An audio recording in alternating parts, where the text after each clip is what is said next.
Sarah Ferguson has been unusually active on social media in recent days, posting candid photographs of her and Queen Elizabeth II's corgis, having been trusted to take care of them following the monarch's death.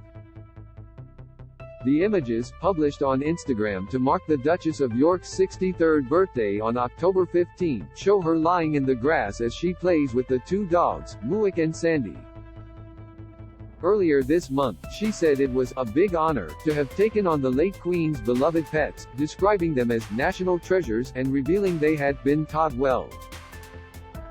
Royal fans were delighted by the photographs, with one commenting, "How heartbreakingly beautiful, they are in safe, gentle hands with Sarah," and another adding, "Lovely to see the corgis are being loved and happy." The images came following the Duchess' announcement of her upcoming book, A Most Intriguing Lady, a historical romance novel which will be available in March. In a promotional video, Sarah said, "I am delighted to bring you the most amazing, romantic historical novel. It is so exciting. It is full of seduction and scandals. Well, it is a very intriguing lady." But while royal watchers have expressed their excitement, some commentators have shown their concern, claiming King Charles III may have to intervene if Sarah, affectionately known as Fergie, continues to be unfiltered. Hosts of the Royally Obsessed podcast, Christina Garibaldi and Christine Ross, discussed Fergie's latest social media posts, saying the Duchess of York appears to be going rogue.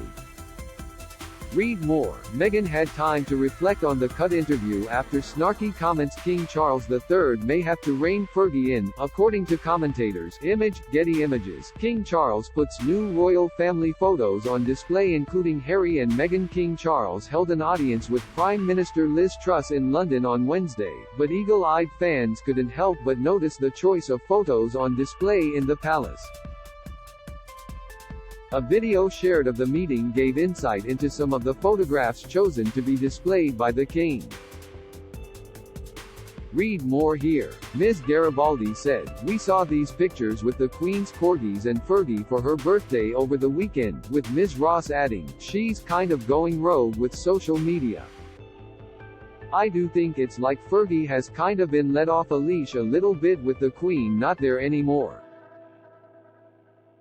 And I think Charles is going to have to rein her in at some point because it feels like she is just like everywhere right now," Ms. Garibaldi claimed. The pair mentioned the Duchess' upcoming tour of Australia, which the public can buy tickets for online but has not been touched by the press, and her novel, which has been described as the most anticipated historical romance of 2023.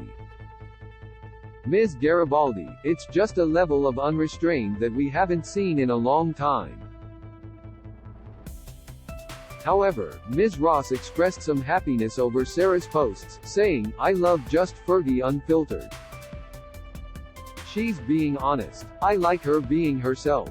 Sarah attended the funeral of Queen Elizabeth II in September. Image, Getty Images. Trending. Having experienced a rocky relationship with Prince Andrew, Sarah was involved in several scandals in the early 90s, perhaps most notably when she was photographed with her toes in the mouth of financial advisor John Bryan while on holiday.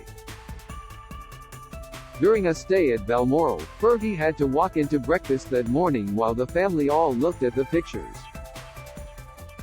Speaking on Channel 5's documentary, Fergie vs. Diana, Royal Wives at War, royal expert Jenny Bond said, "There she was, with all the members of the royal family, who traditionally have all the papers laid out on the breakfast table.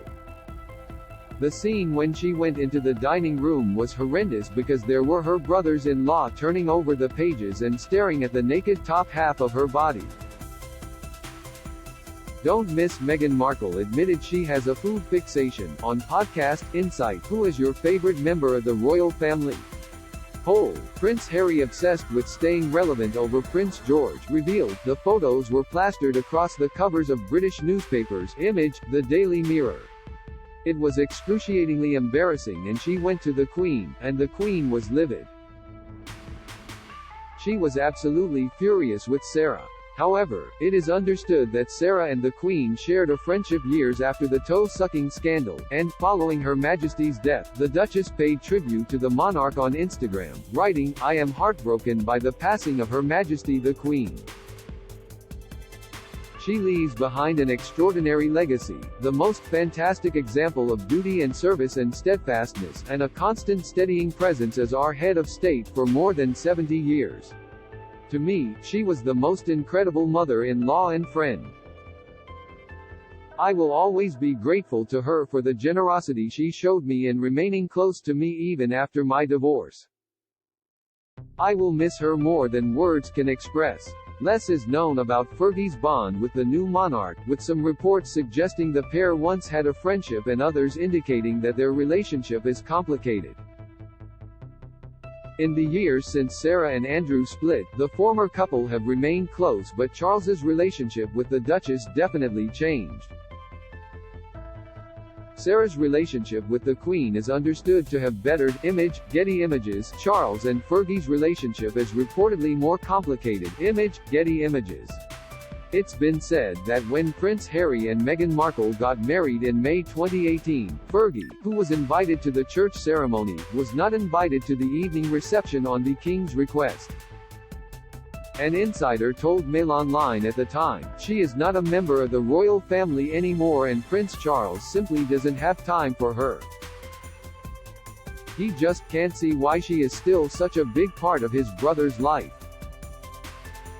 Another source told The Sun that Charles's reasoning for not wanting to associate with Fergie was to do with her taking Princess Diana's side years ago. They said, "Charles is not okay with Fergie. He can't stand her in reality. They don't get on personally. There's so much baggage because he feels she sided with Diana over Camilla." Quote,